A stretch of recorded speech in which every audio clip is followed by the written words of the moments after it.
হাসপাতাল থেকে বাসায় ফিরলেও খুব একটা সুস্থ নন সাবেক প্রধানমন্ত্রী বেগম খালেদা জিয়া।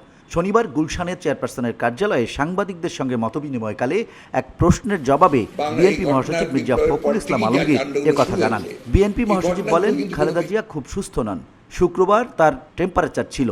এখানে যেটা সবচেয়ে বড় ল্যাকিং সেটা হচ্ছে একটা পলিটিক্যাল যে একটা আপনার বিষয়, সেটা কিন্তু একটু ল্যাকিং আছে। এটা কভার আপ করা যায় একমাত্র যদি regular time to time political পার্টিগুলোর সঙ্গে যদি আপনার আলোচনা করা যায়। উন্নত চিকিৎসার জন্য খালেদা জিয়াকে কবে বিদেশে নেওয়া হবে এমন প্রশ্নের জবাবে মির্জা ফখরুল বলেন, তাকে ডাক্তাররা এখন পর্যন্ত ফিট টু ফ্লাইং এটা মনে করছেন না, যে কারণে বিদেশে যেতে তার বিলম্ব হচ্ছে।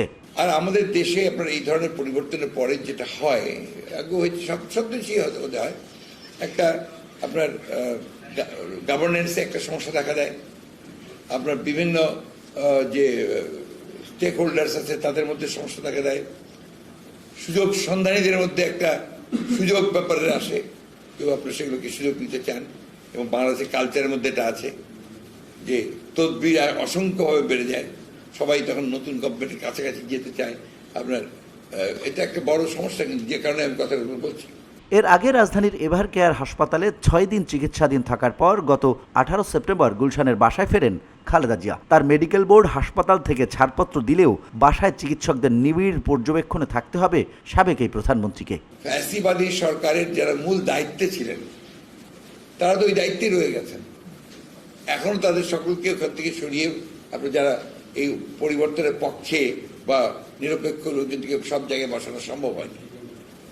এটা তাদেরও এই যে আপনি কিছুটা অজ্ঞতা আছে, এই বিষয়গুলোতে জানেন না তারা। আর যেহেতু পলিটিক্যাল পার্টিগুলোর সঙ্গে যোগাযোগ কম হচ্ছে, সেই ক্ষেত্রেও তাদের একটা গ্যাপ তৈরি হচ্ছে।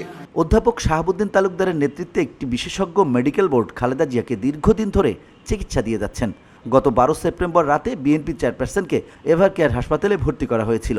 বর্তমানে 79 বছর বয়সী খালেদা জিয়া দীর্ঘদিন ধরে লিভার সিরোসিস, হৃদরোগ, ফুসফুস, কিডনি জটিলতা, আর্থ্রাইটিস, ডায়াবেটিস সহ বিভিন্ন জটিলতায় ভুগছেন। পারবে না, কেউই পারবে না। The sooner the better. যদি মাথায় কেউ বুদ্ধিমান হয়, এই ধরনের গভর্নমেন্টকে দ্রুত নির্বাচিত সরকারের হাতে ক্ষমতা তুলে দেওয়া হচ্ছে সবচেয়ে বুদ্ধিমানের কাজ। Thank you.